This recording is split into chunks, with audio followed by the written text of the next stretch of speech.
चलिए आज today we are going to start with a new chapter which is known as coordination compound. Very very important chapter है coordination compound. ध्यान दीजिएगा, coordination compound very important chapter है।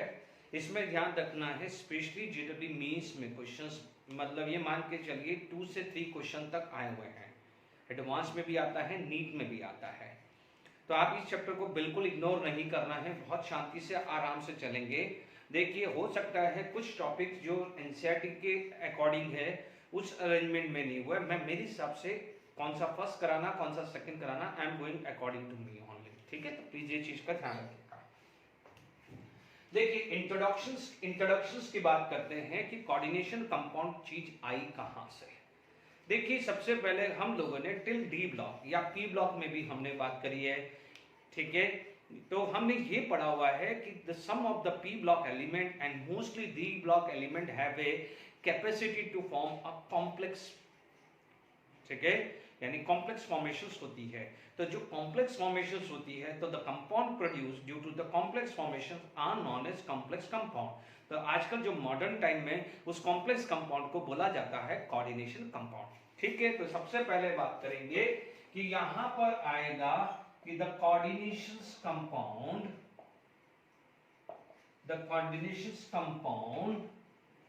arises due to complex formations of metal या metal ion, कुछ भी ले सकते हैं।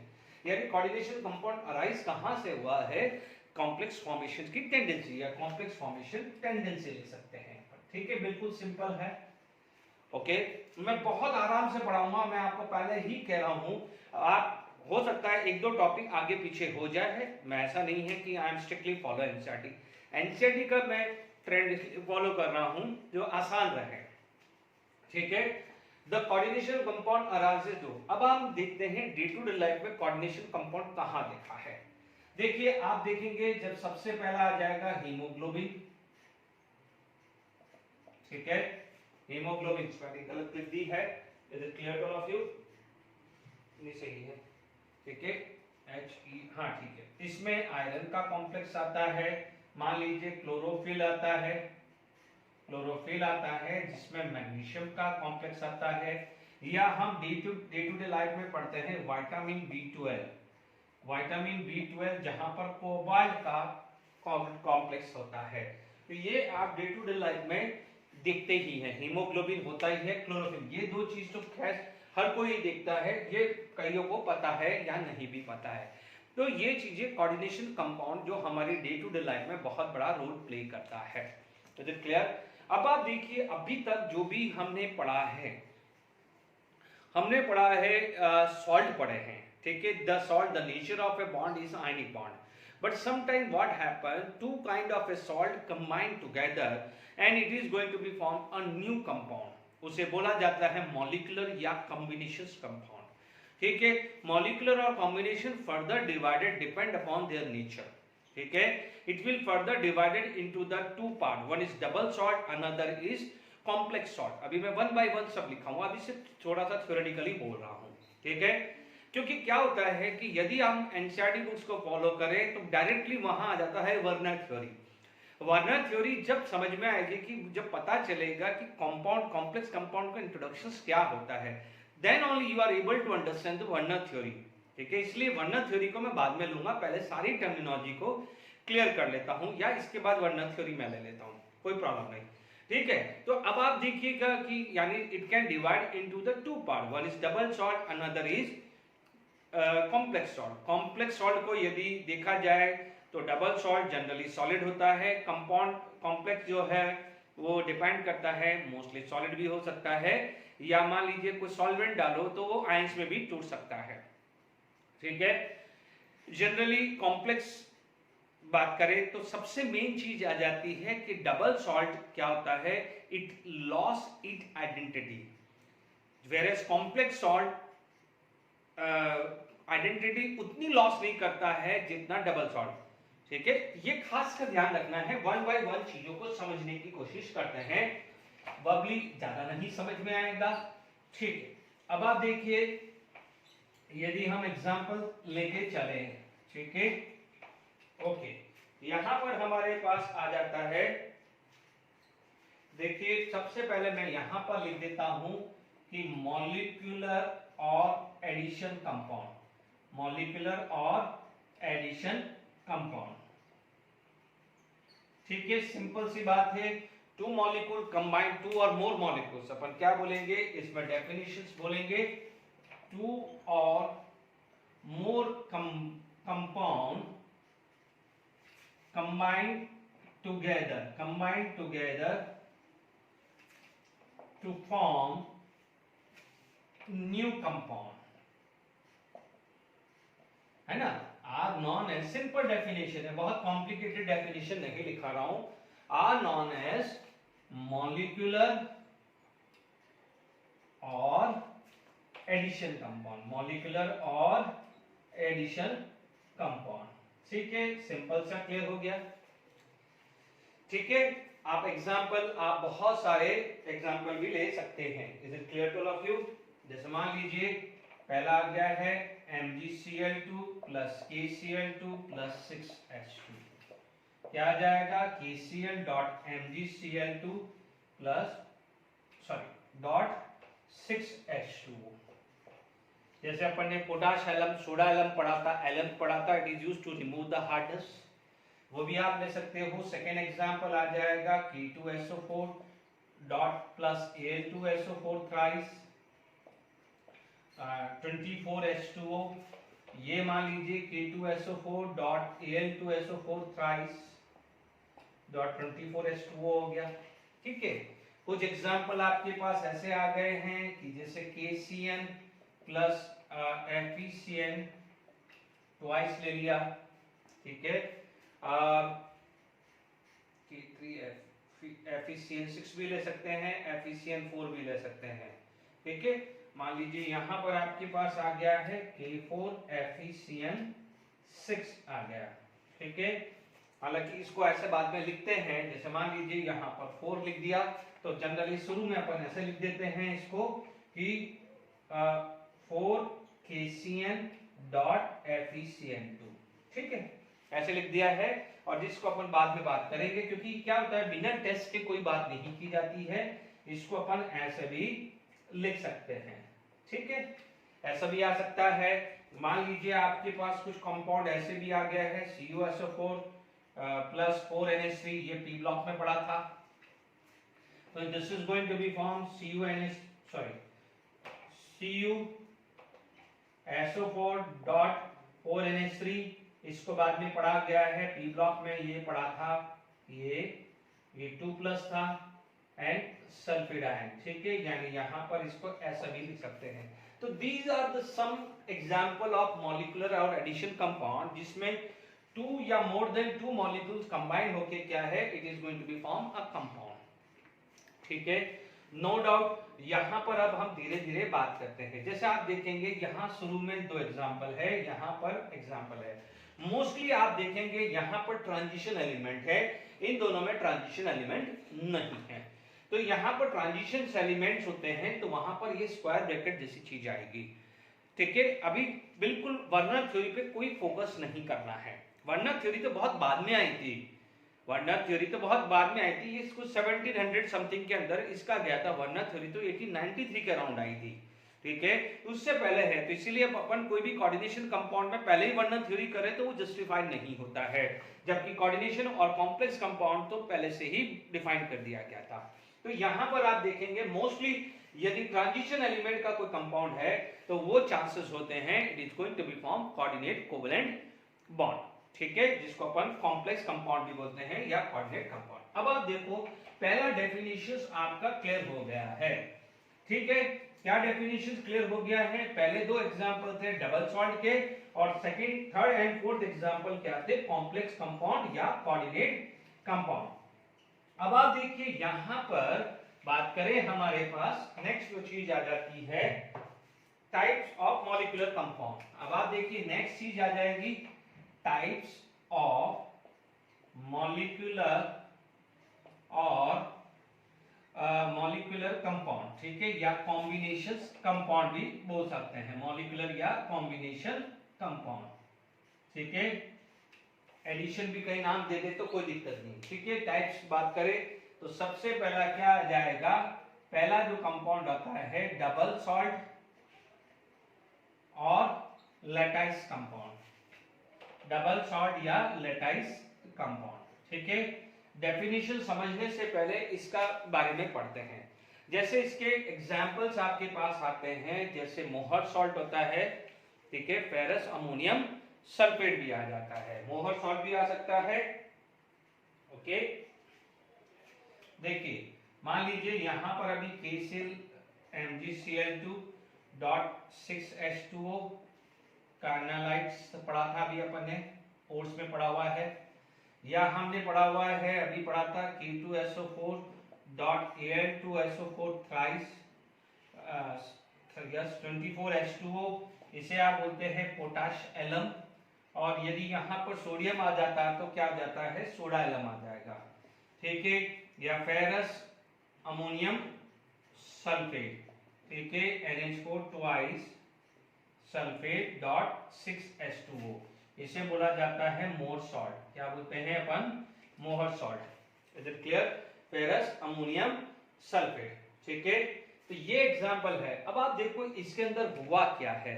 तो these are the compound. Suppose मान लीजिए मैं कोई भी एक कंपाउंड ले लेता हूं, कोई सा भी ले लेता हूं, जैसे मान लीजिए मैंने ये लिया K2SO4.Al2SO4 थ्राइस ले लिया डॉट 24H2O। मान लीजिए इसको वाटर में डाला मैंने, वाटर में डालेगा तो सबसे पहले क्या हुआ है, K2SO4 Al2SO4 वापस से अलग हो गया है, and this is going to be further into this,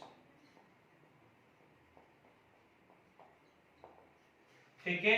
इसका मतलब क्या हुआ है कि जो यहां पर जो ये कंपाउंड है इसकी अपनी कोई आइडेंटिटी नहीं है कि वो बोल पाए कि भाई मेरे पास ऐसा कुछ है। अब क्यों, क्योंकि क्या हुआ है, it loss it identity, because जैसे ही आपने वाटर के अंदर डाला या, ठीक है, it is going to be convert into this, यानी finally it is going to be convert into this, ions में कन्वर्ट हो जाएगा ना, क्योंकि ये आयनिक बॉन्ड है, here there is a ionic bond, तो ionic bond in a water it is going to be convert into the ion, ठीक है। इसका मतलब क्या हुआ है कि इसके अंदर क्या हुआ है, इस कंपाउंड की अपनी खुद की कोई प्रॉपर्टी नहीं है, जो भी प्रॉपर्टीज है उसके क्या है, कॉन्स्टिट्यूट मॉलिक्यूल्स की है, यानी जो इनकी प्रॉपर्टी, जैसे मान लीजिए K2SO4 is actually consist of K plus and sulphate ion, तो पोटेशियम आयन सल्फेट आयन की खुद की अपनी कोई प्रॉपर्टीज होगी, एल्यूमिनियम सल्फेट है तो एल्यूमिनियम आयन सल्फेट आयन की कोई प्रॉपर्टीज होगी।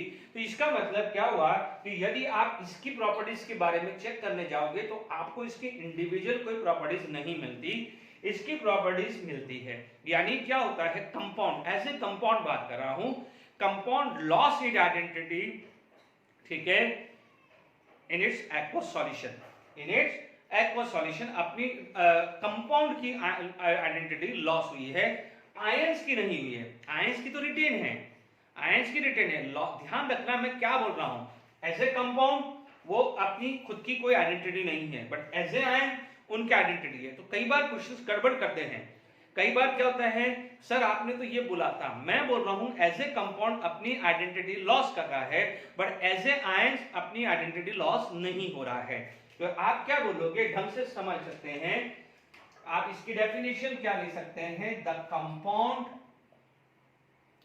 Loss it's identity in an aqueous solution,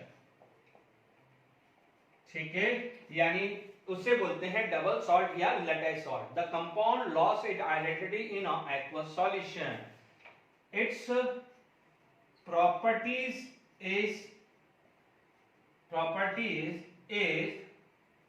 same as of constituent molecules,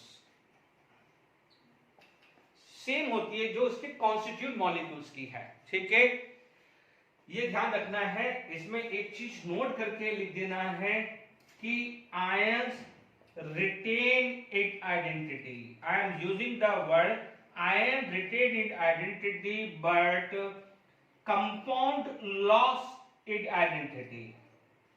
ध्यान रखना है, मैंने जान करके लिखा है, इसका मतलब यहां पर यदि मैं K प्लस का कोई टेस्ट करूं, जैसे मान लीजिए मैंने डबल सॉल्ट लिया, वाटर के अंदर डाल दिया, ठीक है, मैंने टेस्ट परफॉर्म किए, तो मुझे टेस्ट K प्लस के मिल जाएंगे, सल्फेट के मिल जाएंगे Al3 प्लस में, क्योंकि आयंस ने वाटर के एक्वस आयंस ने अपनी आइडेंटिटी लॉस नहीं करी।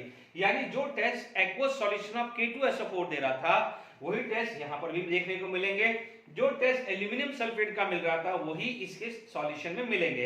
इसलिए आयन तो मैं इधर लूं या इधर लूं, आयंस वहीं रहना है। तो इसीलिए मैंने जान करके यहां अलग लिखा है, एज ए कंपाउंड वो अपनी आइडेंटिटी को लॉस कर रहा है, बट उसके अंदर जो आयंस हैं उनकी प्रॉपर्टीज नहीं गई है। इसीलिए तो अपन बोलते हैं कि कंपाउंड की अपनी खुद की कोई प्रॉपर्टीज नहीं है, जो भी प्रॉपर्टीज उसके जो कॉन्स्टिट्यूट मॉलिक्यूल्स है, जो भी प्रॉपर्टीज है, वही प्रॉपर्टीज शो करेगा। मान लीजिए K प्लस X कलर देता है, तो इसका एक्वस सॉल्यूशन भी कुछ रिएजेंट डालने पे X कलर ही देगा। जैसे कई बार आप बोलते हैं ना, जैसे मान लीजिए कॉपर आयन है, उसके अंदर अमोनिया डाला तो आप बोलोगे ब्लू कलर देता है, तो ठीक है। तो सिमिलरली ये चीज का खासकर ध्यान रखना है। तो K प्लस यदि कोई रिएजेंट A डालने पे X कलर देता है, तो इसका एक्वस सॉल्यूशन भी रिएजेंट A डालने पे भी X ही कलर देगा। Is it clear?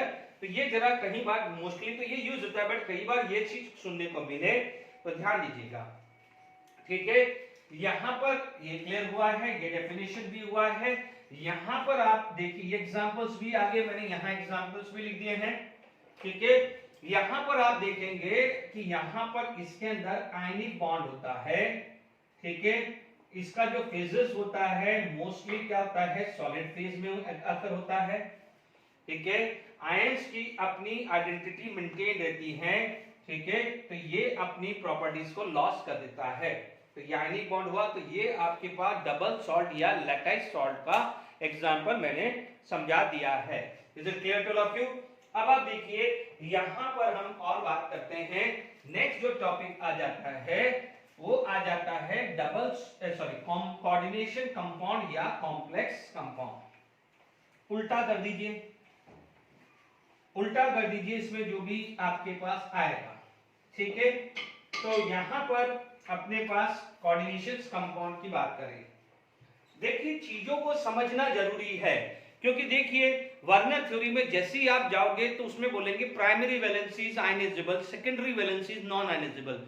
बिना इंट्रोडक्शंस के पता कैसे चलेगा? इसीलिए मैंने थोड़ा सा टॉपिक को चेंज किया है, यहां पर मतलब ऑर्डर चेंज किया है। यहां पर आएगा कोऑर्डिनेशन कंपाउंड और कॉम्प्लेक्स कंपाउंड। कोऑर्डिनेशन कंपाउंड बोल सकते हैं या जिसको कॉम्प्लेक्स कंपाउंड भी बोल सकते हैं, ठीक है।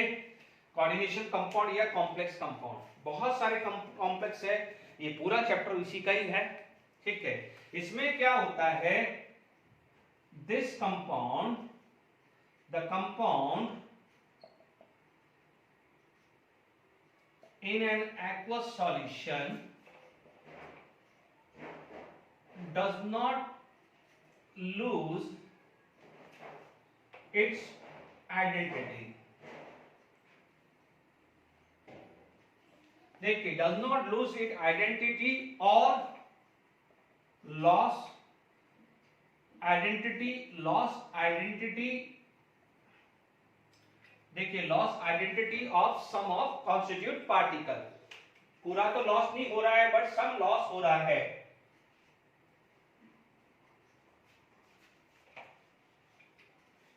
ठीक है, ठीक है। क्या लिखा अपन ने, the compound in an aqueous solution does not lose it identity. हालांकि ये लैंग्वेज 100% राइट नहीं है, इसीलिए मैं इसमें लिख रहा हूं लॉस द आइडेंटिटी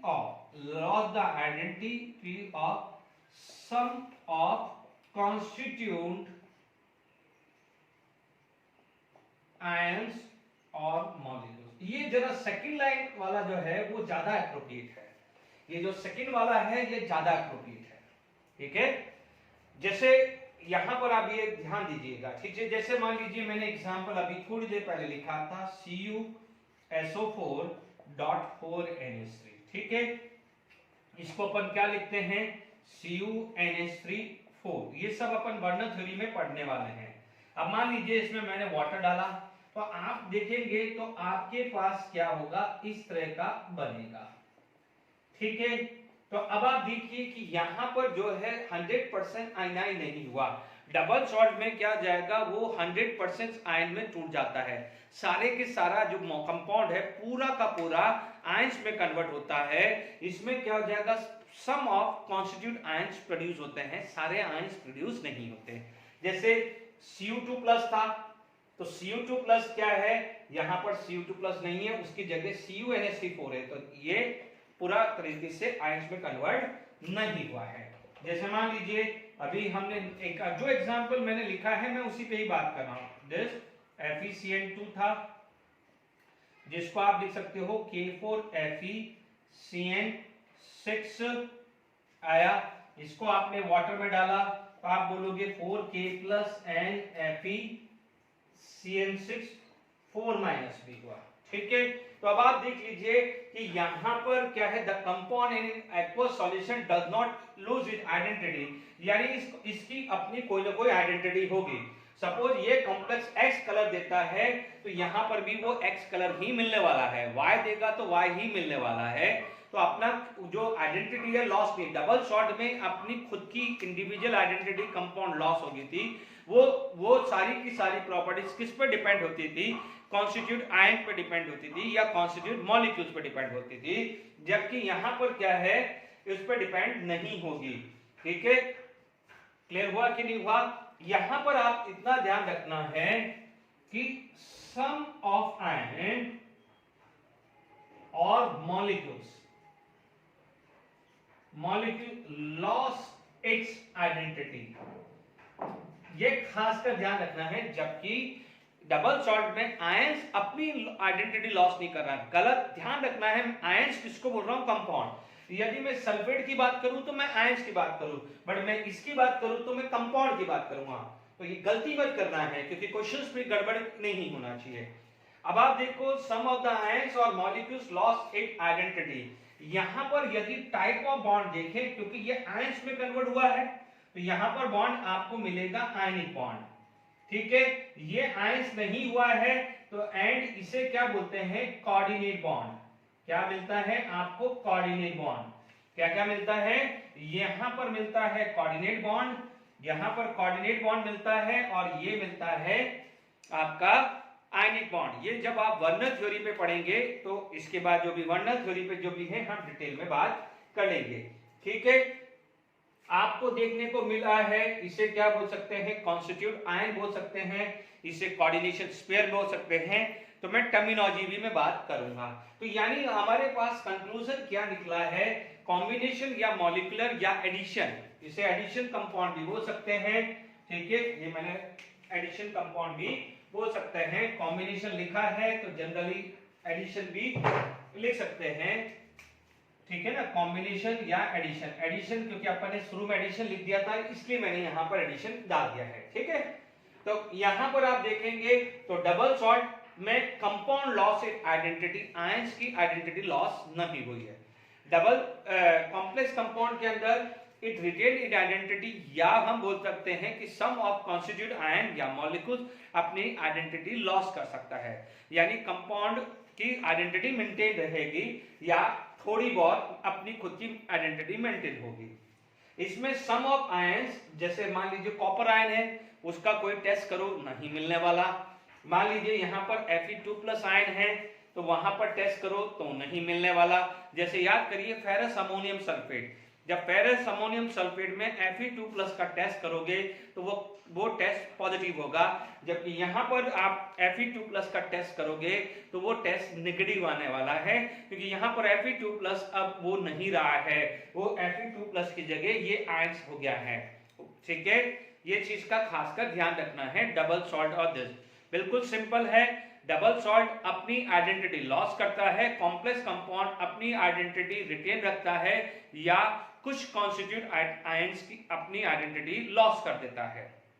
जैसे Cu2+ ने लॉस कर दी, सल्फेट ने मेंटेन करी, Fe2+ ने लॉस कर दी, K+ ने अपनी as a ion identity maintain कर दी है। तो ये चीज का खासकर ध्यान रखना है। तो डबल सॉल्ट या कॉम्प्लेक्स सॉल्ट में जो डिफरेंस है वो क्लियर हो गया होगा। Is it clear to all of you? ठीक है, आगे बढ़ते हैं। चलिए इंपॉर्टेंट टर्म सीधे कोऑर्डिनेशन कंपाउंड पढ़ लेते हैं। ठीक है, जैसे मान लिया अभी मैंने एग्जांपल लिया था CuNH3 4 एंड सल्फेट।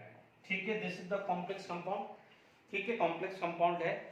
ठीक है, अब आप देखिए इसके अंदर डिफरेंट डिफरेंट टर्मिनोलॉजी बात करते हैं। तो यहाँ पर ये जो आएगा this is known as central metal. देखिए क्योंकि यहाँ पर चार्ज है, इसका चार्ज है तो इसको क्या बोलेंगे? Central metal ion. और यदि चार्ज नहीं होता, क्योंकि अभी हम पढ़ेंगे oxidation number of metal can be any positive value, तो फिर कहलाएगा सेंट्रल मेटल आयन। और यदि मान लीजिए ऑक्सीडेशन नंबर 0 आएगा तो वहां पर कहलाएगा सेंट्रल मेटल एटम आएगा, है ना, सेंट्रल मेटल एटम आएगा। अब आप देखिए यहाँ पर जो अमोनिया है वो बिहेव कर रहा है लिगेंड्स। ठीक है, लिगेंड्स क्या होता है? इलेक्ट्रॉन डोनर, और सेंट्रल मेटल आयन क्या होता है? Electron acceptor. ठीक है, central electron donor, electron acceptor होता है। जरूरी नहीं है कि मैं सारी डेफिनेशंस बताऊं, आप ये चीज समझा दूंगा, इसमें सारी डेफिनेशंस आपकी क्लियर हो जाएगी। तो यहाँ पर आपके पास क्या हो जाएगा? ये लुईस एसिड हो गया है। ठीक है, तो ये क्या हो जाएगा? लुईस बेस की तरह वर्क होगा। ठीक है, तो पहली डेफिनेशन आपकी मान लीजिए सेंट्रल मेटल आयन आया है, तो सेंट्रल मेटल एटम या जो सेंट्रल मेटल एटम या आयन ऑक्सीडेशन नंबर 0 होगा तो एटम बोलेंगे, और +1 +2 +3 ऐसे करके होगा तो आयंस बोलेंगे। ठीक है, तो अभी मैं पहले क्लियर कर देता हूं। ये जो 4 है, मैं किसको लिख रहा हूं? 4। जो ये 4 है इसे बोला जाता है कोऑर्डिनेशन नंबर। क्या बोला जाता है? Coordination number. और ये पूरा का पूरा जो स्क्वायर ब्रैकेट के अंदर है, ये पूरा का पूरा जो स्क्वायर ब्रैकेट के अंदर है उसे बोला जाता है कोऑर्डिनेशन स्फीयर, है ना। और कई बार इसको क्या बोलते हैं? कोऑर्डिनेशन एंटिटी भी बोलते हैं। बट कोऑर्डिनेशन एंटिटी यहां तक होता है, यानी यहां तक की बात करें तो कोऑर्डिनेशन एंटिटी। हालांकि कोऑर्डिनेशन स्फीयर या कोऑर्डिनेशन एंटिटी में गड़बड़ी मत करिएगा, नो डाउट इसका हल्का सा फर्क बोलते हैं। ठीक है, मैं भी डिफाइन करूंगा, तो आप कोऑर्डिनेशन स्फीयर, स्क्वायर ब्रैकेट को आप स्क्वायर कोऑर्डिनेशन स्फीयर मान के चलिए। और ये जो चीज है इसे बोला जाएगा आयनाइजेशन स्फीयर। ठीक है, और जो यहां पर स्क्वायर ब्रैकेट के बाहर है उसे बोला जाता है काउंटर आयंस। ठीक है, स्क्वायर ब्रैकेट के बाहर जो आयंस है जो आयनाइजेबल होता है, जैसे अभी मैंने थोड़ी देर पहले पढ़ाया था CuNH4 SO4, तो SO4 2- बाहर चला गया था। दूसरे एग्जांपल में K+ बाहर चला गया था, तो सल्फेट और K+ इसे कहेंगे काउंटर आयन। ठीक है, तो ये डिफरेंट टर्म्स हैं जो हैं, नो डाउट इनकी डेफिनेशन हल्की सी फर्क होती है, बट इनकी जो एज ए जो है वो सेम ही मानता हूं मैं। जैसे मान लीजिए आपके पास बोला जाए कि what is the definition of coordination entity, तो आप क्या बोलोगे कि in there is a link between या there is a bonding between central metal atom और आयन विद वन और मोर मॉलिक्यूल्स या वन और मोर इलेक्ट्रॉन डोनर मॉलिक्यूल्स या वन और मोर इलेक्ट्रॉन डोनर आयंस। ठीक है, उसे बोलते हैं कोऑर्डिनेशन एंटिटी। और ये स्क्वायर ब्रैकेट के अंदर है उसे क्या बोलते हैं? कोऑर्डिनेशन स्फीयर बोलते हैं। तो मेरे हिसाब से कोऑर्डिनेशन स्फीयर बोल दो या कोऑर्डिनेशन एंटिटी बोल दो, कंफ्यूजिंग लगता है। सिर्फ देखो, मेरे को इस बॉन्डिंग के बारे में बात करनी है तो मैं कोऑर्डिनेशन एंटिटी बोल दूंगा। तो मैं क्या बोलूंगा कि 4 ammonia molecules is bonded with copper, या 4 ammonia molecules have coordinate covalent bond with copper. इतना बोल के बात खत्म कर दूं। ठीक है, दूसरा मैं बोलूं 4 ammonia molecules is bonded with copper and present in the square bracket, उसे बोलूंगा कोऑर्डिनेशन स्फीयर। बस सिर्फ इतना ही डिफरेंस है coordination entity and coordination sphere में। ठीक है, तो मैंने डेफिनेशन क्लियर कर ली। ठीक है, तो अभी आप ध्यान से समझ लीजिए इसकी डेफिनेशन।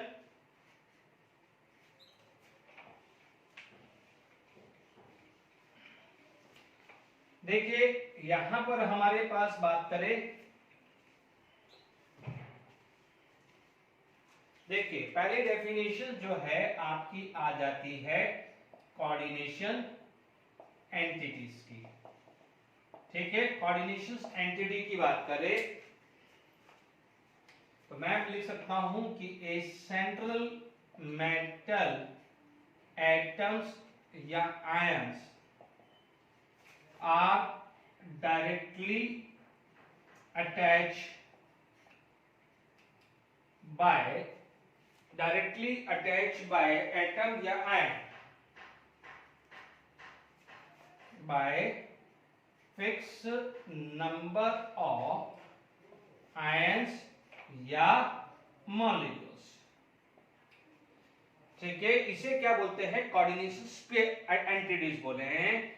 तो और ये चीज यहां आ गई है। ठीक है, सेंट्रल मेटल और ions are directly attached by fixed number of ions और मॉलिक्यूल्स।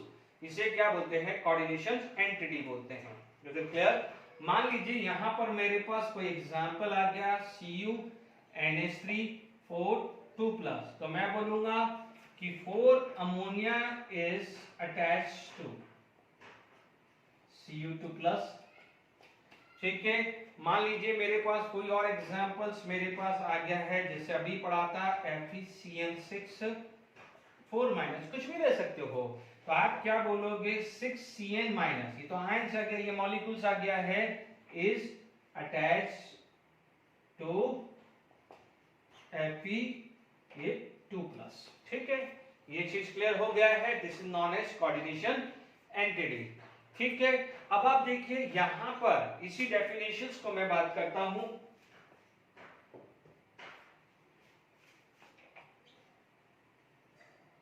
ठीक है,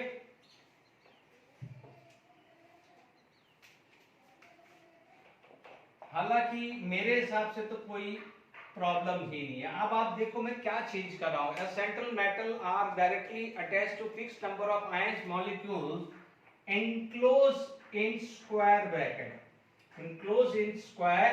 bracket are known as coordination square। तो यानी ये क्या हो जाएगा, तो देखिए बस फर्क क्या हो जाएगा कि जो रिप्रेजेंटेशन है, इस रिप्रेजेंटेशन को क्या बोलेंगे, कोऑर्डिनेशन स्फीयर। यानी ये स्क्वायर ब्रैकेट के अंदर है, उसे क्या बोलेंगे, कोऑर्डिनेशन स्फीयर बोल देंगे। तो डेफिनेशन क्लियर हो गई। सेंट्रल मेटल मैंने अपने हिसाब से सिंपल डेफिनेशन बनाई, हो सकता है आपको लैंग्वेज यदि एनसीईआरटी की लिखनी है तो you can take, don't worry, but मैंने मेरे सिंपल कर दिया। Central metal ions are directly attached by fixed number of ions and molecules. ठीक है, उसे क्या बोला अपन ने, कोऑर्डिनेशन एंटिटी। सिर्फ एक लाइन डाल दी। ठीक है, मान लीजिए आई हैव ए, मान लीजिए 4 फैमिली मेंबर या 5 फैमिली मेंबर, मान लीजिए I have a 4 family member. ठीक है, I have a 4 family member live in this house, बस ये फर्क है। तो हाउस क्या हो जाएगा आपका, कोऑर्डिनेशन स्फीयर। आपके जो फैमिली मेंबर है यानी फैमिली ये आपसे अटैच है, उसे क्या बोलेंगे, कोऑर्डिनेशन एंटिटी। तो देखा जाए तो सेम ही है। ठीक है, तो यहां पर समझ में आ गया है, कोऑर्डिनेशन एंटिटी भी समझ में आ गया है। ठीक है, अब जो थर्ड टर्मिनोलॉजीज हैं बच्चों, मैं अपने हिसाब से ले रहा हूं, कोई ऑर्डर या कुछ ऐसा नहीं है। ठीक है, थर्ड डेफिनेशन जो आपके पास आ जाती है, कोऑर्डिनेशन नंबर की आ जाती है। तो कोऑर्डिनेशन नंबर की बात करें तो आप क्या बोलोगे, ध्यान से ढंग से समझिएगा इसकी डेफिनेशन। तो आप क्या बोलोगे, द नंबर ऑफ एटम, ध्यान से समझ लीजिएगा, नंबर ऑफ एटम या आयंस है ना, number of atom of A ligand में coordinate covalent bond with central metal atom या ions। यानी द नंबर ऑफ एटम या एटम्स जो भी लिख दीजिए, of A ligand make coordinate bond with central metal ion. बिल्कुल सिंपल डेफिनेशन लिखी है। मान लीजिए एग्जांपल आपके पास देखें तो ध्यान से समझ लीजिए, अभी मैंने लिगेंड्स नहीं पढ़ाया है। ठीक है, इसके बाद एक्चुअली लिगेंड लेना है, बट लिगेंड बहुत डिटेल में है तो उसको एक साथ लूंगा। ठीक है, जैसे मान लीजिए मेरे पास क्या हो जाएगा, CuNH3 4। ठीक है, मान लीजिए ये आया। एग्जाम्पल 2 मेरे पास आ जाता है, लेट इट बी, कोई भी एग्जाम्पल ले लिया कि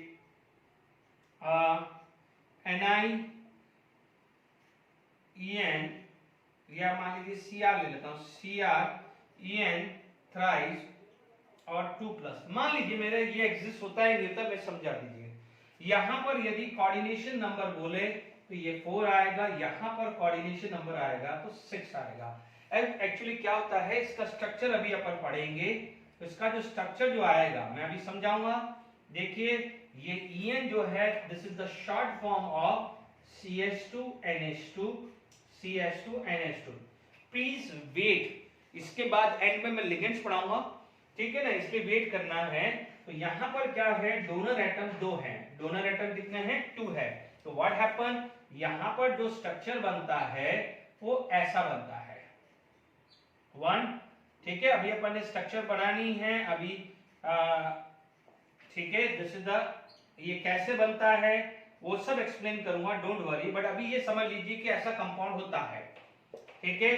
तो अब आप देख लीजिए कितने डोनर है, 1 2 3 4 5 6। तो मैंने क्या कहा है, number of atom of ligands. यदि एज ए लिगेंड दे दो तो लिगेंड तो 3 ही है, तो बच्चे लोग गलती क्या करेंगे कि यहां पर लिख देंगे कोऑर्डिनेशन नंबर 3। मैंने यही नहीं लिखा है कि number of ligand attached to central metal ion, ऐसा नहीं लिखा है। मैंने लिखा है the number of atom of ligands. तो एक लिगेंड के कितने एटम है, 1 2 3 4 5 6। इन्होंने कोऑर्डिनेट कोवलेंट बॉन्ड बनाया है ना, तो उसे बोलते हैं कोऑर्डिनेशन नंबर। ये गलती नहीं होनी चाहिए, ठीक है, ठीक है। इसका नाम बोलते हैं, ये शॉर्ट फॉर्म क्यों बोलते हैं, इसे बोलते हैं, ये सब मैं लूंगा इथाइलिन डाइअमाइन, ठीक है। और IUPAC में बोला जाता है इथेन 1,2 डाइअमाइन। देखिए ये अभी लेटेस्ट IUPAC ये यूज करता है और ये ओल्ड है, तो कई बार आप इथाइलिन डाइअमाइन पढ़ रहे हो तो ध्यान से समझ लीजिएगा, ठीक है। This is the short way, मैं अभी लिगेंड्स पढ़ाऊंगा तो उसमें काफी के शॉर्ट वे भी सिखाऊंगा। Is it clear, coordination number आ भी गया है, ठीक है। अब जो आता है कि देखिए सेंट्रल मेटल आयन भी समझ लिया है,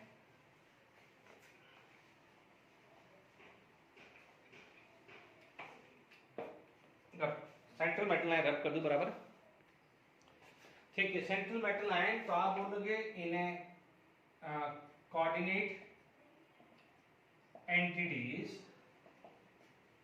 ठीक है। Coordinate entity the coordinate entity in which, देखिए the coordinate entity in which, या लिख देते the coordinate entity atoms or ions to which fixed number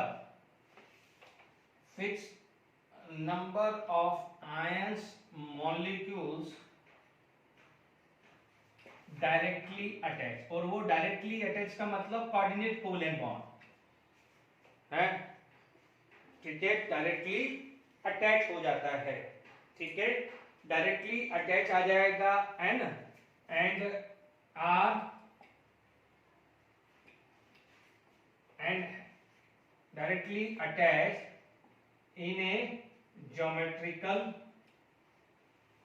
arrangement, ठीक है, या हैविंग ए ज्योमेट्रिकल अरेंजमेंट भी लिख सकते हैं, ठीक है। तो ये सिंपल आ गया है, in a coordinate entity atom ions to which fixed number of ion molecule directly attach या bounded are directly bounded in a geometrical arrangement, ठीक है, उसे क्या बोलते हैं, सेंट्रल एटम और आयन।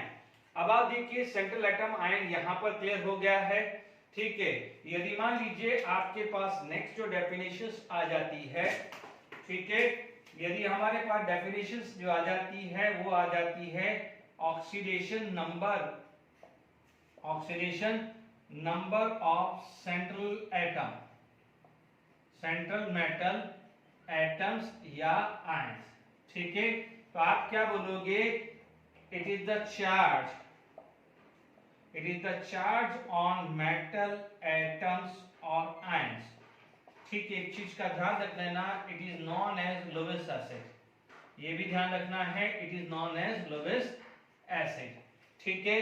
तो आप समझ सकते हैं, यदि कोई एग्जांपल लेना है तो आप क्या लिख सकते हैं कि जैसे CuNH3 4 2 प्लस है, इसमें क्या हो जाएगा, copper is central metal ion, ठीक है, Cu2 plus is a central metal ion हुआ है। तो it is the charge on metals, it is the charge on metal, या सेंट्रल मेटल लिख दे तो और अच्छा आ जाए, it is the charge on central metal और अच्छा आ जाएगा यहां पर, ठीक है,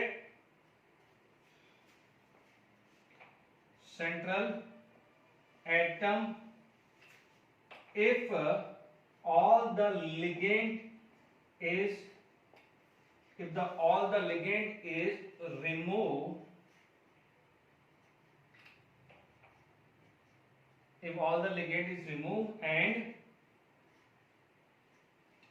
taken shared electron, ठीक है, लाइन डेफिनेशन लिख देते हैं, टेकन शेयर्ड इलेक्ट्रॉन, ठीक है। तो यहाँ पर कंप्लीट कर ली डेफिनेशंस, ठीक है, मैंने रोक के कंप्लीट कर ली। It is a charge on central metal if all the ligand is remove along with the share electron pair with central atom, यानी सेंट्रल एटम से जो भी इलेक्ट्रॉन शेयर किया था वो वापस से ले लें। जैसे मान लीजिए आपके पास कोई एग्जांपल अभी दे लिया है, जैसे FeCN6 3- था, ठीक है। अब मान लीजिए इसका x है, Cn का होता है -1 चार्ज, तो 6 × -1 नेट चार्ज कितना है -3, तो x की वैल्यू यहाँ पर क्या हो जाएगी +3, ठीक है। तो this is the oxidation number. मान लीजिए CuNH3 4 2 प्लस चार्ज है, तो यहाँ पर आपके पास x अमोनिया का चार्ज कितना होता है 0, नेट चार्ज +2, तो यहाँ पर क्या आ जाएगा, oxidation number of Fe is +3, oxidation number of copper is +2। बिल्कुल सिंपल डेफिनेशंस है। अब आप देखिए इसके अंदर हम और बात कर सकते हैं। फिर नेक्स्ट आ जाता है कोऑर्डिनेशन पॉलीहाइड्रोन। कोऑर्डिनेशन पॉलीहाइड्रोन का मतलब ज्योमेट्री, नथिंग एल्स, इसका ज्योमेट्री बात करते हैं, ओके।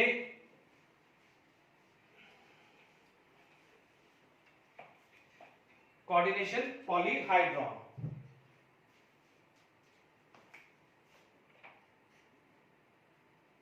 ठीक है, कोऑर्डिनेशन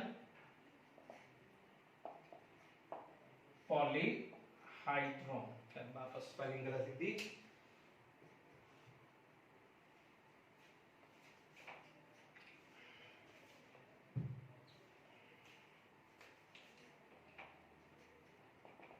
ठीक है, बिल्कुल सिंपल है। आप बोल सकते हो the spatial arrangement of ligand which is directly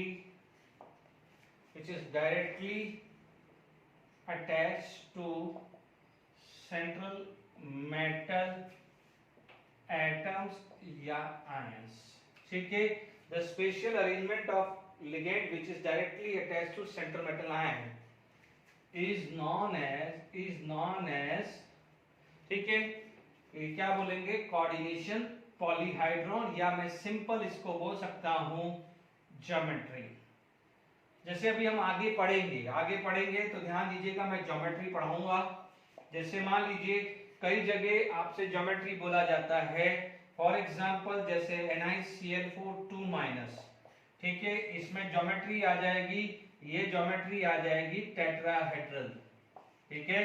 मान लीजिए अभी आप आगे पढ़ेंगे तो FeCN6 3- आएगा, इसकी ज्योमेट्री आ जाएगी ऑक्टाहेड्रल, क्या आती है, ऑक्टाहेड्रल। क्यों होती है, कैसे होती है, वो आगे समझाने वाला हूं, आप सिर्फ अभी लिख लीजिए। मान लीजिए आपके पास एग्जांपल आ गया है NiCN4 2-, इसकी ज्योमेट्री क्या होती है, स्क्वायर प्लेनर, ठीक है। तो these are the various geometry जो कॉम्प्लेक्स आयंस, या जिसको अपन बोलते हैं कोऑर्डिनेशन स्फीयर की होती है। क्योंकि आप देखेंगे कि जो यहाँ पर जो लिगेंड वो क्या बना रहा है, बॉन्ड बना रहा है, ठीक है। It is going to make coordinate covalent bond, तो डेफिनेटली सेंट्रल मेटल का कुछ ना कुछ हाइब्रिडाइजेशन होगा। हाइब्रिडाइजेशन होगा तो डेफिनेटली हमने पढ़ा हुआ है कि वैलेंस बॉन्ड थ्योरी में हाइब्रिडाइजेशन की वजह से उसका कुछ ना कुछ शेप आएगा ही आएगा। इज इट क्लियर, ये समझ में आया कि नहीं आया? तो ये कोऑर्डिनेशन पॉलीहाइड्रोन भी क्लियर हो गया है, ठीक है। अब हमारे पास यदि बात करते हैं तो कई बार आपको ये कॉम्प्लेक्स सुनने को मिलता है कि homonuclear complex, heteronuclear complex. Homonuclear complex का मतलब जिसमें सेंट्रल एटम एक होता है, फॉर एग्जांपल KMnO4। हेटेरोन्यूक्लियर कॉम्प्लेक्स जहां पर एक से ज्यादा होता है, फॉर एग्जांपल K2Cr2O7, ठीक है। तो हमारे पास नेक्स्ट जो चीज आ जाती है होमोन्यूक्लियर एंड हेटेरोन्यूक्लियर, ठीक है। मान लीजिए यहाँ पर जो भी नंबर आया है 6 था तो 7 ले लिया। मान लीजिए हमारे पास होमोन्यूक्लियर एंड हेटेरोन्यूक्लियर, क्योंकि आज शुरू में तो क्या है, सॉरी नॉट होमोन्यूक्लियर, मैं जरा मोनोसेंटर, मैं गलत लिख रहा हूं, ये होमो का नहीं, इसे क्या बोल सकते हैं, मोनोन्यूक्लियर, ठीक है, and polynuclear, polynuclear complex, complex बोल दो या कोऑर्डिनेट कंपाउंड, ठीक है। यदि मान लीजिए सिंगल है, सेंट्रल एटम 1 है, ठीक है, तो मान लीजिए होमोन्यूक्लियर है, मोस्टली तो होमोन्यूक्लियर ही मिलते हैं। क्या है, होमो बार बार लिख रहा हूं, मोनो है, सॉरी बार बार मैं लिख रहा हूं मोनो, मोनोन्यूक्लियर और पॉलीन्यूक्लियर, मोस्टली तो आपको क्या है, होमोन्यूक्लियर ही मिलते हैं। सेंट्रल एटम, यदि सेंट्रल एटम क्या है, 1 है तो होमोन्यूक्लियर, यदि सेंट्रल एटम मोर देन 1 है तो आप क्या बोलोगे, होम पॉलीन्यूक्लियर। एग्जाम्पल आप लिख लीजिए, जैसे MnO4 माइनस, अभी पढ़ा है CuNH3 2+, ये सब क्या होते हैं, होमोन्यूक्लियर।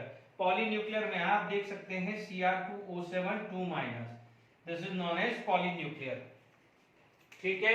यदि और आगे आगे इसको एक्सटेंड करते हैं तो क्या हो जाता है, ठीक है, होमोलैप्टिक, ठीक है,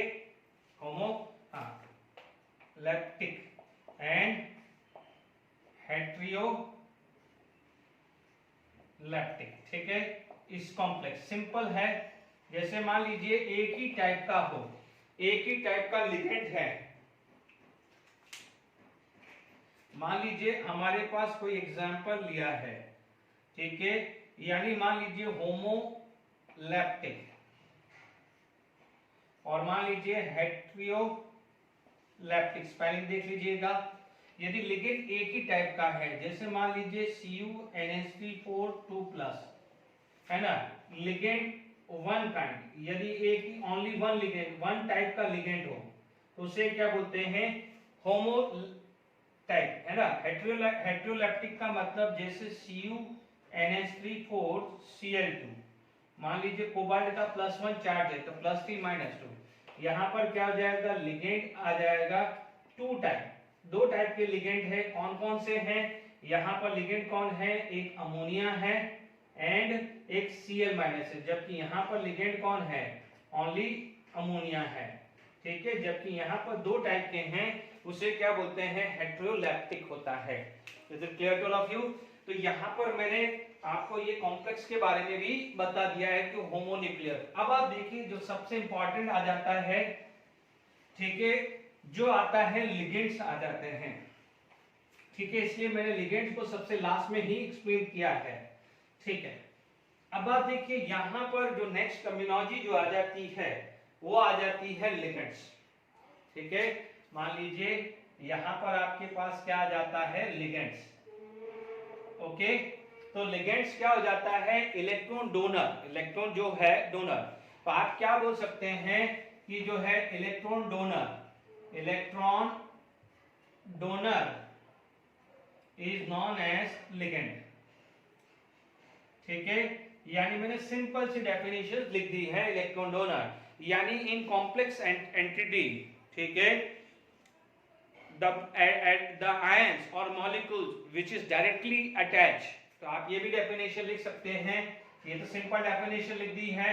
तो इन्हें कॉम्प्लेक्स या नॉट कॉम्प्लेक्स, इन्हें कोऑर्डिनेशन एंटिटीज, ठीक है, the ions or molecules which is directly attached to central metal atom या ion is known as ligand, ठीक है, इज नोन एज लिगेंड। यहां तक क्लियर हो गया। अब it is also known as क्या बोल सकते हैं, लुईस बेस भी बोलते हैं। क्या बोल सकते हैं, लुईस बेस भी बोल सकते हैं। Is it clear to all of you? इनको अपन क्या बोल सकते हैं, लुईस बेस भी बोल सकते हैं। Is it clear? अब देखिए, तो यहां पर आपको लिगेंड्स का क्लियर भी हो गया है, ठीक है। अब मान लीजिए आपके पास और लिगेंड्स की कैटेगरी ले, तो अब आप देखिए यहां पर आप बात कर सकते हैं टाइप्स ऑफ लिगेंड्स, ठीक है। टाइप्स ऑफ लिगेंड्स की बात करें तो देखिए यहां पर आपके पास सबसे पहला जो टाइप आएगा उसे बोलते हैं मोनोडेंटेड। मोनोडेंटेड या यूनिडेंटेड भी बोला सकता है, मोनोडेंटेड लिगेंड्स, ठीक है। अब आप देखो मोनोडेंटेड लिगेंड का मतलब आपके पास इतना सिंपल डेफिनेशन लिख सकते हैं कि यहां पर डोनर एटम कितने हैं, 1, यानी the ligand in which donor atom is 1। बार बार मैं पूरी डेफिनेशन नहीं लिख रहा हूं, टाइम बहुत ज्यादा जाएगा। अब आप देखिए सारे लिगेंड्स कवर करना मुश्किल है, इसलिए जैसे जैसे आगे प्रैक्टिस में आएगा, क्वेश्चंस आएंगे या यूपीएससी नेमिंग में या हाइब्रिडाइजेशन में या ज्योमेट्री में, ठीक है, या आइसोमेरिज्म में, कहीं ना कहीं आता रहेगा। तो इसलिए आप ये कंसर्न नहीं होना है कि सर ने ये कराया नहीं कराया है, अदरवाइज क्या हो जाएगा, लिस्ट शेयरिंग हो जाएगी। आप देख सकते हैं बुक्स में। अब आप देखो यहां पर आएगा एनायनिक, ठीक है, आता है न्यूट्रल, मोस्टली तो यही होते हैं। और तीसरा जो आता है कैटायनिक, वो बहुत कम होता है, कैटायनिक भी होते हैं, ठीक है। मोनोडेंटेड में ही मोस्टली कैटायनिक मिलते हैं। जैसे मान लीजिए यहां पर एनायनिक क्या मिला, Cl माइनस, तो आप इसको क्या बोल सकते हैं, क्लोरिडो बोल सकते हैं, Br माइनस, ठीक है। मैं अभी आईयूपीएससी कराऊंगा तो सबके नाम भी जनरली लिख दूंगा। Cn माइनस है तो देखो साइनाइड बोलते हैं, बट सिंपल लास्ट में ई हटा के ओ लिख दो, क्योंकि नेक्स्ट लेक्चर में मोस्ट प्रोबब्ली आईयूपीएससी कराऊंगा, ठीक है। अब आप देखो यहां पर आपके पास यहां पर डोनर एटम एक ही है, जैसे H है तो उसे बोलते हैं हाइड्राइड बोलते हैं, तो हाइड्रिडो बोलते हैं। जैसे O2 माइनस है, देखिए ऑक्साइड बोलते हैं तो ऑक्साइड बोलते हैं। OH माइनस है तो उसको क्या बोलते हैं, हाइड्रोक्साइड, हाइड्रोक्साइड। तो लास्ट में ई हटा के ओ। ये सम एग्जांपल है, ठीक है। अब मान लीजिए जैसे आपने यहां पर न्यूट्रल है, ठीक है, तो ये क्या हो जाता है, पीवाई से रिप्रेजेंट करते हैं, इसे बोलते हैं पेरिडिन। बच्चों मैंने लिस्ट में जो कुछ अनकवर रह जाता है तो वो डिफरेंट असाइनमेंट कहीं ना कहीं आ जाएगा। जैसे मान लीजिए वाटर है, उसे क्या बोलते हैं, एक्वा। अमोनिया है, उसे क्या बोलते हैं, अमाइन, ठीक है। तो ये ध्यान रखना, मैं आईयूपीएससी की तैयारी भी करा रहा हूं। अब आप देख लीजिए ये मोस्टली ये आ गया है, जैसे CO है तो आपने बोल दिया है कार्बोनिल, NO है तो आपने क्या बोल दिया है, नाइट्रोसिल बोल दिया है। तो ये यहाँ पर क्या है, डोनर एटम एक ही है, ठीक है। तो ये फ्यू एग्जांपल ले रहा हूं, सारे एग्जांपल मुश्किल है। जैसे मान लीजिए यहां पर NO प्लस है तो यहां पर आ जाएगा नाइट्रोसोनियम, नाइट्रोसियम। ये NO2 प्लस आ जाएगा तो यहां पर आ जाएगा नाइट्रिटो, है ना, नाइट्रिटोनियम कुछ ऐसा आ जाएगा, ठीक है। NH2 NH3 प्लस, इसे बोलेंगे हाइड्रोजिनियम, ठीक है। ये बहुत ही रेयरली कभी पूछते हैं तो बाकी है लिखा दिया है, ठीक है। यहाँ पर ये सब क्या होते हैं, मोनोडेंटेड एटम, इनके अंदर डोनर एटम एक ही होता है, ठीक है। इसके बाद आपके पास देख सकते हैं इनके ऊपर चार्ज नहीं है, इनके ऊपर चार्ज -1 -1 -1 दिस है, ठीक है। तो ये सब क्या होते हैं, मोनोडेंटेड। बच्चों यदि इस लिस्ट के अंदर कोई भी छूट रहा है तो इसका मतलब ये नहीं है कि वो नहीं आएगा, तो यह गलती नहीं होनी चाहिए। Is it clear? इसीलिए यहां पर नेक्स्ट जो बात करते हैं वो आ जाता है बाइडेंटेड। क्या आ जाता है, बाइडेंटेड। देखिए टाइप ऑफ लिगेंड पे बाइडेंटेड मैंने पहले लिख दिया है, टाइम नहीं वेस्ट किया, फटाफट से जो कॉम्प्लेक्स हैं। तो डोनर एटम यहां पर न्यूट्रल है, जैसे neutral this is anionic, this is anionic, this is anionic, neutral and this is anionic. इसके ऊपर माइनस चार्ज है DMG। ये शॉर्ट फॉर्म ध्यान रखना है, इसलिए पहले से ही लिख दिए हैं Gl ग्लाइसिनोटो, क्योंकि आपको ऐसा स्ट्रक्चर नहीं मिलेगा, ये पूरा नहीं लिखेगा, उसकी जगह GLY।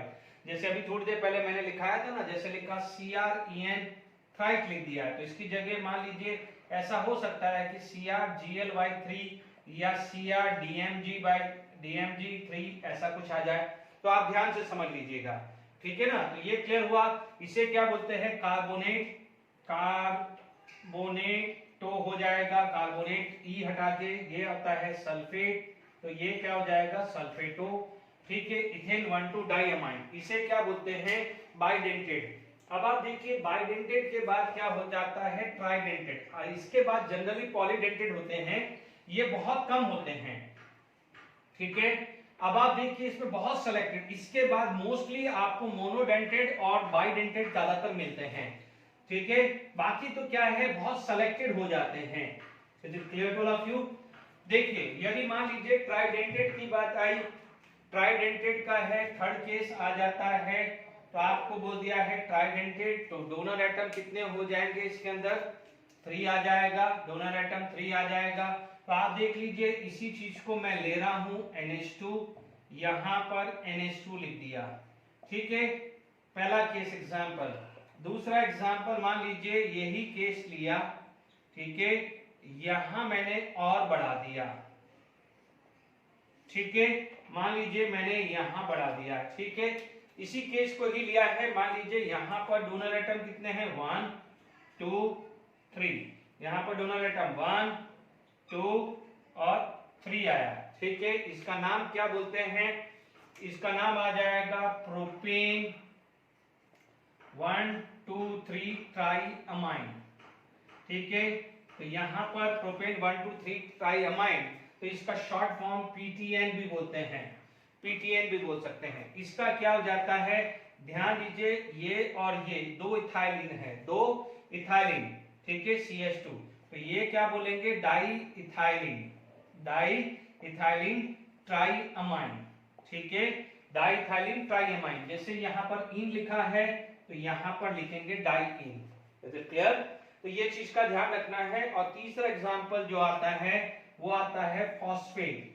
तो फॉस्फेट का स्ट्रक्चर तो आपको पता ही है, ठीक है, इसे क्या बोलते हैं? फॉस्फेट। तो क्या हो जाएगा? Phosphato. Is it clear to all of you? Phosphate, तो ये आ जाएगा फॉस्फेटो, ये 1 ये 2 ये 3। Is it clear? तो ये ट्राइडेंटेड आ गया है, ठीक है। अब आप देखो जो है बाकी जो है इसमें इक्का दुक्का कोई एग्जांपल्स आ जाते हैं। जैसे मान लीजिए यहां पर यदि यही चीज ब्यूटाइलिन टेट्रामाइन होता, क्या हो जाता? ब्यूटेन 1 2 3 4 टेट्रामाइन। तो आप बोल सकते थे इसमें जो ज्यादातर यूज होता है वो मैं लिख रहा हूं, ठीक है। यानी मान लीजिए यहां पर जो है आपके पास 4 केस आ जाता है, मान लीजिए टेट्राडेंटेड डोनर एटम 4, ठीक है। यहां पर आपके पास क्या है? ये चीज बढ़ जाएगी CH2 CH2 NH2, यहां पर डोनर एटम कितने हो जाएंगे? 4 1 2 3, तो इसको क्या बोलेंगे? ट्राई इथाइलिन टेट्राअमाइन, ठीक है। इसे ट्राई इन से रिप्रेजेंटेशन करते हैं, ठीक है। अभी मैं क्या कर रहा हूं, मैं पहले अब देखिए इसके अंदर आपके पास नेक्स्ट जो आ जाता है 5th, ठीक है, और 6 इसको साथ ले रहा हूं, ठीक है। इसे 5th आपको क्या बोलते हैं? पेंटाडेंटेड, और यहां पर 6 क्या बोलते हैं? हेक्साडेंटेड। सबका रिप्रेजेंटेशन जरूरी है। डोनर एटम 5, यहां पर डोनर एटम कितना हो जाएगा? 6। ये ज्यादातर इंपॉर्टेंट है, हेक्साडेंटेड लिगेंड सबसे ज्यादा इंपॉर्टेंट है, ये तो सिर्फ टाइम पास है। ध्यान दीजिए अभी इथाइलिन डाइअमाइन बनाया, इथाइलिन डाइअमाइन बनाया। अब आप देखो इसके अंदर ये लगा दीजिए, इसके अंदर ये लगा दीजिए, ये CH2COO माइनस, ये CH2COO माइनस, ठीक है। इसका मतलब यहां पर आप बात करेंगे तो डोनर एटम कितने हैं? ये 1 ये 2 ये 3 ये 4 ये 5 एंड 6, ठीक है। इसको बोलते हैं इथाइलिन डाइअमाइन, ठीक है, ethylene diamine 1 2 3 4 tetra acetate, ethylene diamine tetra acetate बोलते हैं। इसका शॉर्ट फॉर्म, जो शॉर्ट फॉर्म बोला जाएगा, जो आपको ज्यादातर मिलेगा, ये इतना बड़ा नहीं मिलेगा, उसे बोलते हैं EDTA।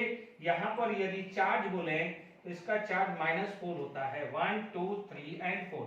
अब आप देखो इसी स्ट्रक्चर को, तो देखिए मैंने हेक्साडेंटेड बना दिया, ठीक है। अब आप देखो ये मैं इधर ले रहा हूं, हेक्साडेंटेड क्लियर हो गया। अब इसी स्ट्रक्चर के अंदर, इसी स्ट्रक्चर के अंदर मैं कुछ करेक्शंस ये कर दूं, इसी स्ट्रक्चर के अंदर मेरे पास यहां पर H आ जाए तो ये क्या हो जाएगा, ट्राई एसीटेट, बट ये इसको EDTA नहीं बोलते हैं, इथाइलिन डाइअमाइन ट्राई एसीटेट, इसे EDTA नहीं बोलते हैं, गलती मत कर देना, क्योंकि अभी EDTA, ठीक है, इसलिए EDTA बनाया था तो टेट्रा एसीटेट में EDTA था, बट ट्राई एसीटेट में EDTA नहीं बोलना है। यहां पर क्या हो जाएगा, -3, तो इसे क्या बोलेंगे, इथाइलिन डाइअमाइन 1 2 3 ट्राई एसीटेट, ठीक है। यहां पर आपके पास टाइप ऑफ लिगेंड्स क्लियर हुए हैं। अनदर टाइप जो है, अनदर टाइप का जो है उसमें हम बात करते हैं, ठीक है। आपके पास नेक्स्ट जो चीज आ जाती है, ठीक है, एम्बिडिएंट लिगेंड, एम्बिडिएंट लिगेंड्स, ठीक है। यहां पर जो डेफिनेशंस बात करते हैं वो आती है कि donor atom more than one, but at a time only one will make a bond। यानी मान लीजिए लिगेंड जिसके अंदर डोनर एटम एक से ज्यादा है, but at A time only one will make a bond. जैसे मान लीजिए आपके पास एग्जांपल आपके पास आया, तो मान लीजिए कोई M है, ये CN आया, तो ये M है, तो ये NC भी बन सकता है, ठीक है, ये फर्स्ट एग्जांपल। यानी मान लीजिए Cn माइनस है, तो इसको क्या बोलेंगे, साइनेडो या साइनाइड, तो Nc को क्या बोलोगे, आइसोसाइनाइड बोलोगे। Is it clear to all of you? इसको आप क्या बोल सकते हो, isocyanido. Is it clear to all of you? दूसरा एग्जांपल मान लीजिए आपने लिखा है M और यहां पर NO2 आ गया, ठीक है, तो यहीं ये भी आ सकता है कि MO and double bond O भी आ सकता है। इसको क्या बोलेंगे, नाइट्रिटो, एंड इसे क्या बोलेंगे, नाइट्रिटो O, क्योंकि डोनर एटम N है तो N लिखेंगे, डोनर एटम O है तो O लिखोगे। इनका जो ओल्ड नेम है इसे नाइट्रो बोलते हैं और इसको ओल्ड नेम बोलते हैं नाइट्रिटो। Is it clear? तीसरा मान लीजिए आपके पास क्या जाएगा, M है, यहां पर SCN आ गया, और मान लीजिए M है तो यहां पर क्या हो जाएगा, M है तो यहां जाएगा NCH। इसे क्या बोल सकते हैं, थायो, ठीक है, इसको अपन क्या बोल सकते हैं, थायो साइनेटो, और यहां पर आ जाएगा आइसो थायोसाइनेटो, ठीक है। CNO होता है तो उसे साइनोटो बोलते हैं, ठीक है, ओके। तो यहां पर दूसरा नाम भी आ सकता है, इसको बोल सकते हैं साइनेटो S और साइनेटो N भी बोल सकते हैं। Is it clear to all of you? Evident ligand clear हुआ कि नहीं हुआ, ठीक है। थायोसाइनेटो, क्योंकि ऐसा नहीं, साइनेटो नहीं आएगा, यहां पर लिखना पड़ेगा थायोसाइनेटो और थायोसाइनेटो S, क्योंकि देखो ध्यान दीजिएगा ये CnO आता है उसे बोलते हैं साइनेटो, और oxygen is replaced by sulphur, तो जो नेम आएगा वैसे ही आएगा, सिर्फ थायो आ जाएगा। जैसे अपन बोलते थे ROH, तो आप क्या बोलते थे, अल्कोहल, RSH आ गया तो आप क्या लिखते थे, thio alcohol. Is it clear to all of you? तो ये क्या हो जाते हैं, कुछ एविडेंट लिगेंड्स के नाम बताए हैं। कुछ होते हैं फ्लेक्सीडेंटेड, क्या बोलते हैं, फ्लेक्सीडेंटेड। फ्लेक्सीडेंटेड का मतलब क्या हो जाता है कि उनका जो डेंट है वो फिक्स नहीं होता है, ठीक है, फ्लेक्सीडेंटेड वो फिक्स नहीं होता है। ठीक है। जैसे मान लीजिए फ्लेक्सीडेंटेड लिगेंड, अभी जैसे भी अपन ने EDTA पढ़ा था, EDTA इज अ फ्लेक्सीडेंटेड, तो देखिए मान लीजिए EDTA फ्लेक्सीडेंटेड है, मान लीजिए सल्फेट फ्लेक्सीडेंटेड हुआ है, मान लीजिए CH3CO- है, दीज आर द सम फ्लेक्सीडेंटेड। इसका मतलब जैसे मान लीजिए इसका यहाँ पर क्या है, मोनोडेंटेड है, ठीक है, तो क्या है, बाइडेंटेड भी हो सकता है। सल्फेट है तो सल्फेट क्या जाएगा, बाइडेंटेड है, तो इन सम केस क्या जाएगा, it can be monodentate also, ठीक है। ये क्या हो जाता है, मान लो हेक्सीडेंटेड है, तो कई बार डेंटेड है ना, हेक्सीडेंटेड है, तो मान लीजिए ये कई बार क्या हो जाएगा, पेंटाडेंटेड भी हो सकता है, ठीक है, और टेट्राडेंटेड भी हो सकता है इसे। Is it clear to all of you? Okay, तो इसे क्या बोलते हैं, फ्लेक्सीडेंटेड। लास्ट में जो आ जाता है आज के लेक्चर में, क्या बोलते हैं, चिलेटिंग लिगेंड्स, या चिलेटिंग एजेंट भी बोल सकते हैं, लिगेंड की जगह एजेंट भी बोल सकते हैं। मान लीजिए इसके अंदर क्या होते हैं, इसकी डेफिनेशन, बाइडेंटेड लिगेंड, बाइडेंटेड और polydentate ligand will attach to central metal atom or ion in such a manner then it will form a ring. This is known as chelation, and